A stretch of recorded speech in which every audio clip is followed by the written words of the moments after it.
नमस्कार दोस्तों, स्वागत है आपका मेरे चैनल कृष्णा क्रिएशन में। आज हम जानेंगे तुलसी विवाह कब है और तुलसी विवाह क्यों मनाई जाती है। तुलसी विवाह में की पूजा में कौन सी सामग्री का हम यूज़ करते हैं। तो चलिए सभी सवालों के बारे में जानते हैं कि तुलसी विवाह क्या होता है और क्यों मनाई जाती है। तुलसी विवाह किया जाता है हर साल कार्तिक शुक्ल द्वादशी तिथि को तुलसी विवाह कराया जाता है, जो कि देव उठनी एकादशी के अगले दिन आता है।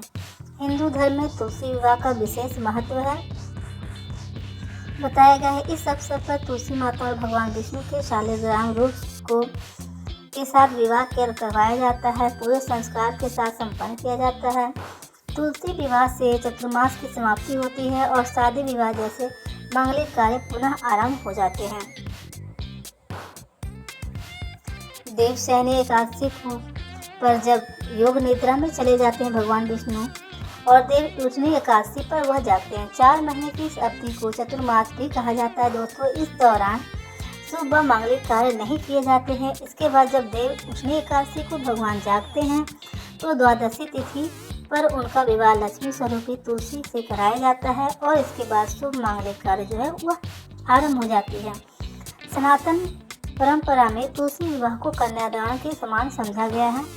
शालिग्राम भगवान विष्णु के और तुलसी माता जी का स्वरूप माने गए हैं, इसलिए इस दिन श्रद्धापूर्वक इनका विवाह कराने से वैवाहिक जीवन में सौहार्द, प्रेम और स्थिरता प्राप्त होती है। यह अनुष्ठान घर में सुख, समृद्धि और सकारात्मक ऊर्जा का संचार भी बढ़ाता है।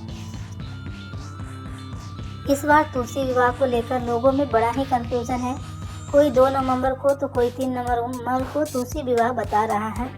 हिंदू पंचांग के अनुसार द्वादशी तिथि का आरंभ 2 नवंबर को सुबह 7:31 पर होगी। इस तिथि का समापन 3 नवंबर को 5:07 पर होगी। ऐसे में तुलसी विवाह 2 नवंबर को करना उचित माना गया है।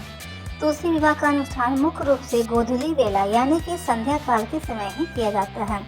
इस बार गोधूली वेला शाम 5:35 से 6:01 तक रहेगी।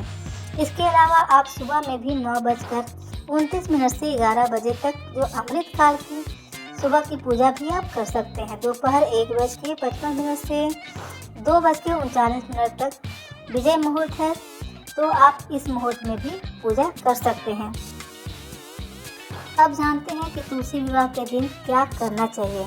तो दोस्तों, तुलसी विवाह के दिन माता तुलसी को चुनरी अवश्य बांधें और चुनरी के साथ साथ आप श्रृंगार की सारी सामग्री माता को अर्पण करें।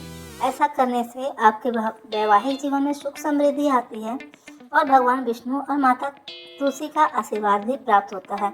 अगर हो सके तो इस दिन पीले वस्त्र भी ज़रूर अर्पण करें, क्योंकि पीला वस्त्र जो है भगवान विष्णु को अति प्रिय है। और तुलसी माता को लाल वस्त्र अर्पण करें। ऐसा करने से आपके पूरे परिवार पर दोनों की कृपा बनी रहेगी। इस दिन क्या नहीं करना चाहिए, किसी भी तरह से तुलसी नहीं तोड़नी चाहिए इस दिन, और चप्पल जूता पहन करके तुलसी के आसपास नहीं घूमना चाहिए। इन सब बातों का ध्यान रखें। दोस्तों, आई होप कि आपको मेरी दी हुई जानकारी अच्छी लगी हो।